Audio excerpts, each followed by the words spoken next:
Opisyal na pinagtibay ang pagkuha ng serbisyo ng COMELEC sa kumpanyang Miro Systems para sa gagawing automated election system sa 2025 midterm elections. Ang detalye sa sentro ng balita ni Luisa Erispe. Luisa? Naomi, opisyal nang nakuha ng Miro Systems Company Limited ang fast-track contract para sa 2025 national at local elections.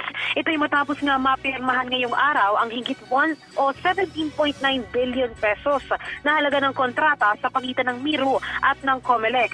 Ang mga upahan ng COMELEC sa South Korean company ay 110,000 na automated counting machines, higit 100,000 ballot boxes, 2,200 na laptops at printers, at kasama na rin ang pag-iimprenta ng higit 73 million na mga balota.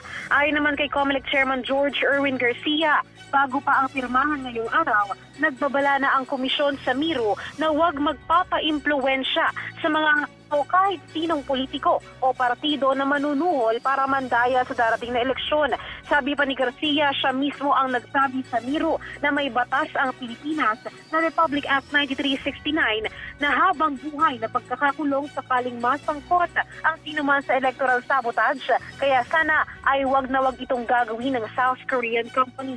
Sumagot naman ang Miro at sinabing hindi nila sisirain ang kanilang reputasyon dahil sila mismo ay umaasa na mula sa kontrata nila sa Pilipinas ay lalawig pa ang kanilang kumpanya. Nais din nilang maipakita na magpupunga ito ng magandang relasyon sa pagitan ng Pilipinas at South Korea.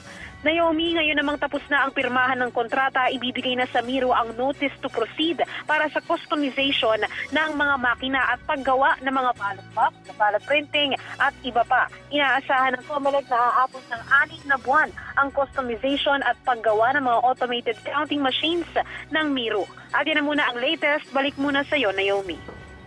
Maraming salamat, Luisa Erispe.